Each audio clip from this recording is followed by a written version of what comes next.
Hello friends, 2000 प्रश्नों की श्रृंखला में एक बार फिर से आपका स्वागत है। दोस्तों, पहला क्वेश्चन है आज का, राष्ट्रपति पद के उम्मीदवारों को चुनाव प्रचार हेतु कितना समय दिया जाता है? तो 2 सप्ताह का समय दिया जाता है। प्रश्न नंबर 2, भारत के राष्ट्रपति का चुनाव कितने वर्षों के लिए होता है? 5 वर्षों के लिए राष्ट्रपति का चुनाव होता है। प्रश्न नंबर 3, किस अनुच्छेद के तहत राष्ट्रपति अपने पद ग्रहण करने की तिथि से 5 वर्ष की अवधि तक अपने पद पर बना रहता है? तो अनुच्छेद 56 के तहत। ठीक है। तो प्रश्न नंबर 4 की बात करें तो भारत के राष्ट्रपति को उसके पद से हटाया जा सकता है, संसद के द्वारा हटाया जा सकता है।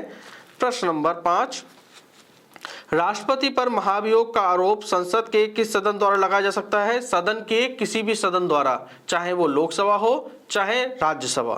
प्रश्न नंबर 6, राष्ट्रपति को हटाया जा सकता है तो महाभियोग की प्रक्रिया द्वारा हटाया जा सकता है। प्रश्न नंबर 7, राष्ट्रपति पर महाभियोग की प्रक्रिया हमने किस देश से ली है? तो अमेरिका से लिए हमने। प्रश्न नंबर 8, राष्ट्रपति को कौन शपथ दिलाता है? तो भारत का सुप्रीम कोर्ट का मुख्य न्यायाधीश शपथ दिलाता है। प्रश्न नंबर 9, राष्ट्रपति संविधान के किस अनुच्छेद के तहत भारत के मुख्य न्यायाधीश के समक्ष शपथ ग्रहण करता है? तो अनुच्छेद 70 के तहत शपथ ग्रहण करता है सुप्रीम कोर्ट के मुख्य न्यायाधीश के सामने। प्रश्न नंबर 10 है, मुख्य न्यायाधीश की अनुपस्थिति में राष्ट्रपति किसके समक्ष शपथ लेगा? जो सर्वोच्च न्यायालय का वरिष्ठ न्यायाधीश होगा उसके समक्ष शपथ लेगा। प्रश्न नंबर 11, राष्ट्रपति अपना त्यागपत्र किसे देता है? तो राष्ट्रपति अपना त्यागपत्र उपराष्ट्रपति को देता है। प्रश्न नंबर 12, राष्ट्रपति का रिक्त स्थान कितने दिनों में भर लेना चाहिए? तो 6 माह के अंदर उसे भर लेना चाहिए। प्रश्न नंबर 13, भारत के राष्ट्रपति निर्वाचन होने से पहले कौन उपराष्ट्रपति नहीं था? तो ऑप्शन में देखिए, डॉक्टर एस राधाकृष्णन उपराष्ट्रपति थे, बिल्कुल ठीक है। डॉक्टर जाकिर हुसैन भी उपराष्ट्रपति रह चुके थे। बीबी गिरी भी।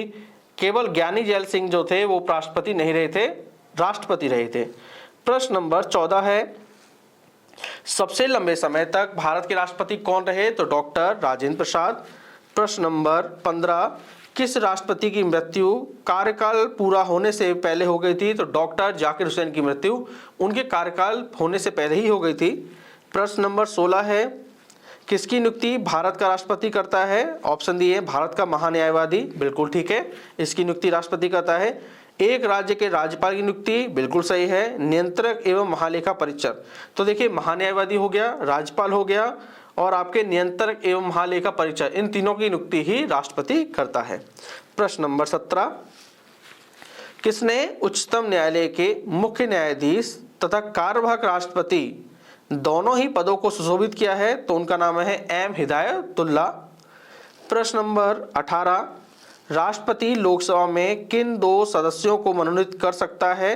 तो लोकसभा में मनोनीत कर सकता है एंग्लो इंडियन को, ठीक है। राष्ट्रपति और उपराष्ट्रपति की अनुपस्थिति में कौन कार्यभार संभालेगा? तो सर्वोच्च न्यायालय का मुख्य न्यायाधीश। अगर राष्ट्रपति भी नहीं है पद पर, ना ही उपराष्ट्रपति, तो सर्वोच्च न्यायालय का मुख्य न्यायाधीश कार्यभार संभालेगा। प्रश्न नंबर 20 है, राष्ट्रपति के उम्मीदवार के लिए क्या आवश्यक नहीं है? तो ऑप्शन देखिए, देश का नागरिक हो, बिल्कुल सही है, देश का नागरिक होना चाहिए राष्ट्रपति बनने के लिए, बिल्कुल ठीक है। प्रश्न नंबर 2, आयु 35 वर्ष हो, बिल्कुल ठीक है, राष्ट्रपति बनने के लिए हमें 35 वर्ष की आयु चाहिए, सही है। प्रश्न नंबर 3, सांसद चुने जाने की योग्यता हो, सही बात है, एक राष्ट्रपति बनने के लिए आपको सांसद चुने जाने की योग्यता भी होनी चाहिए। अब देखिए, चौथा विकल्प है पढ़ा लिखा हो। ऐसा जरूरी नहीं है कि हमारा राष्ट्रपति पढ़ा लिखा हो, अनपढ़ भी राष्ट्रपति बन सकता है, कोई योग्यता नहीं है ऐसी। प्रश्न नंबर 21 की बात करें तो प्रश्न नंबर 21 है, लाभ के पद का निर्णय कौन करेगा? तो लाभ के पद का निर्णय करता है राष्ट्रपति और राज्यपाल, ठीक है। प्रश्न नंबर 22 की बात करें तो भारत में राष्ट्रपति राज्यसभा में कितने सदस्य मनोनीत करता है? तो 12 सदस्यों को मनोनीत करता है। प्रश्न नंबर 23, राज्यसभा की बैठकों का सभापतित्व कौन करता है? तो उपराष्ट्रपति करता है, सभी को पता है। जो राज्यसभा है उसका सभापति ही उपराष्ट्रपति होता है। प्रश्न नंबर 24, उपराष्ट्रपति के चुनाव में कौन कौन मतदान करता है? तो देखिए, लोकसभा और राज्यसभा के सदस्य दोनों, लोकसभा और राज्यसभा के सदस्य मतदान करते हैं किसके लिए? उपराष्ट्रपति के चुनाव के लिए। प्रश्न नंबर 25 है, जो सदस्य भारत के उपराष्ट्रपति का चुनाव करते हैं वे होते हैं संसद के होते हैं सदस्य, बिल्कुल सही है।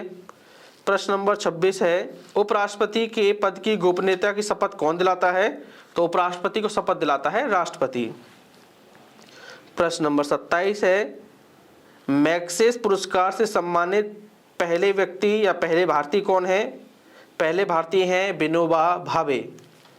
प्रश्न नंबर 28 है, कौन संसद का स्थायी एवं उच्च सदन है? तो राज्यसभा संसद का स्थायी एवं उच्च सदन है। प्रश्न नंबर 29 है, वर्तमान में राज्यसभा के सदस्यों की अधिकतम संख्या कितनी हो सकती है? तो 250 हो सकती है, 250। प्रश्न नंबर 30, वर्तमान में राज्यसभा के सदस्यों की संख्या कितनी है? तो 245 है इस समय वर्तमान में। प्रश्न नंबर 31 है, राज्यसभा में राज्यों का प्रतिनिधित्व किस बात पर निर्भर करता है? राज्यों की जनसंख्या पर, ठीक है। प्रश्न नंबर 32 है, राज्यसभा में किस राज्य के प्रतिनिधियों की संख्या सर्वाधिक है? तो उत्तर प्रदेश से सर्वाधिक राज्यसभा में सांसद जाते हैं। प्रश्न नंबर 33 है, उत्तर प्रदेश से राज्यसभा के लिए कितने सदस्य चुने जाते हैं? तो 31 सदस्य राज्यसभा के लिए चुने जाते हैं उत्तर प्रदेश से। प्रश्न नंबर 34, राज्यसभा के सदस्यों के लिए न्यूनतम आयु क्या होनी चाहिए? तो राज्यसभा के सदस्यों के लिए न्यूनतम आयु 30 वर्ष, लोकसभा के सदस्यों के लिए 25 वर्ष और राष्ट्रपति के लिए 35 वर्ष। प्रश्न नंबर 35, राज्यसभा के सदस्यों का कार्यकाल कितने वर्ष का होता है? तो 6 वर्ष का कार्यकाल होता है। प्रश्न नंबर 36 है, लोकसभा और राज्यसभा में गण पूर्ति, जिसे हम कोरम भी कह सकते हैं, की संख्या होती है? तो कुल संख्या का 1/10। प्रश्न नंबर 37 है, राज्यसभा में गण पूर्ति के लिए निर्धारित संख्या है? तो कितनी संख्या होनी चाहिए गण पूर्ति के लिए? लगभग 25 संख्या, ठीक है, 25 याद रखिएगा। प्रश्न नंबर 38 है, वह कौन सी सभा है जिसका अध्यक्ष उस सदन का सदस्य नहीं हो सकता?